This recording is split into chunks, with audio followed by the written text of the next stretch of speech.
కాజీపేటలో coach factory నెలకొల్పే వ్యవహారంలో కీలక పరిణామం చోటు చేసుకుంది. మరింత సమాచారం మా ప్రతినిధి అరుణ్ అడిగి తెలుసుకుందాం. అరుణ్, కాజీపేట కోచ్ ఫ్యాక్టరీపై కేంద్రం నిర్ణయానికి సంబంధించి తాజా సమాచారం ఏంటి?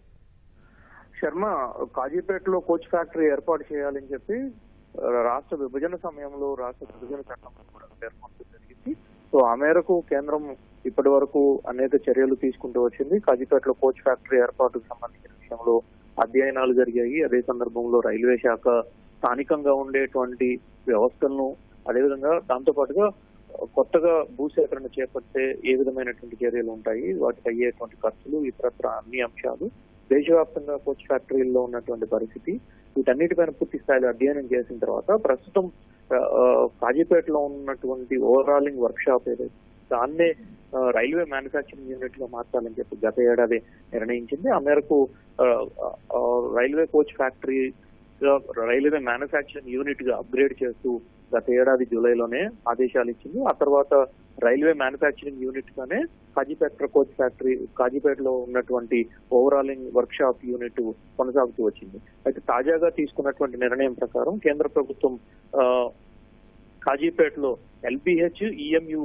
సంబంధించినటువంటి కోచ్ల తయారీకి అనుగుణంగా మొత్తం యూనిట్ ను, రైల్వే మ్యానుఫ్యాక్చరింగ్ యూనిట్ ను రూపొందించాలని, అందుకు అనుగుణంగా అభివృద్ధి చర్యలు చేపట్టాలి అని చెప్పి south central railway general manager, అదేవిధంగా రైల్వే వికాస్ నిగమ్ లిమిటెడ్ కి సంబంధించినటువంటి అధికారులకు ఆదేశాలు జారీ చేసింది.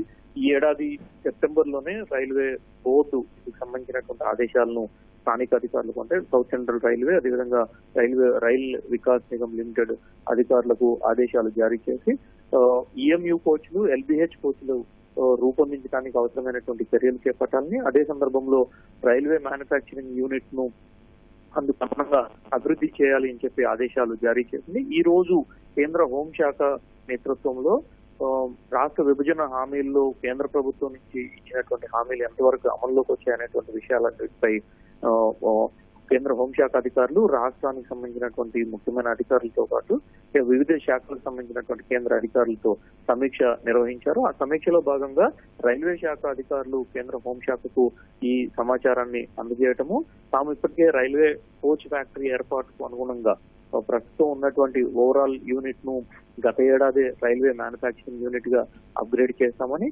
అదే యూనిట్ ను ఇప్పుడు మ్యానుఫ్యాక్చరింగ్ ఎల్బిహెచ్, అదేవిధంగా ఈఎంయు కోచ్ల తయారీకి అనుగుణంగా అన్ని రకాల వ్యవస్థలను ఏర్పాటు చేస్తూ అభివృద్ధి చేస్తున్నట్లుగా తెలపడం జరిగింది. అందుకు అనుగుణంగానే తాము ఇచ్చినటువంటి ఆదేశాలు, వివరాలన్నింటినీ కేంద్ర హోం మంత్రిత్వ శాఖకు అందించి తద్వారా రాష్ట్ర అధికారులకు కూడా ఇదే విషయాన్ని తెలియజేస్తూ కేంద్ర ప్రభుత్వం రాష్ట్ర విభజన సమయంలో ఇచ్చినటువంటి హామీల్లో భాగంగా తాము రైల్వే కోచ్ ఫ్యాక్టరీని రైల్వే మ్యానుఫ్యాక్చరింగ్ యూనిట్ గా అప్గ్రేడ్ చేసి దాన్నే రైల్వే కోచ్ ఫ్యాక్టరీ, అంటే రైల్వే మ్యానుఫ్యాక్చరింగ్ యూనిట్ అంటే అక్కడ ఏవైనా తయారు చేసుకోవడానికి అనుగుణంగా అన్ని రకాల వ్యవస్థలు, అన్ని రకాల అభివృద్ధి చర్యలు చేపడుతున్నట్లుగా కేంద్ర ప్రభుత్వం ముఖ్యంగా రైల్వే బోర్డు వివరించడం జరిగింది. శర్మ, ధన్యవాదాలు అరుణ్.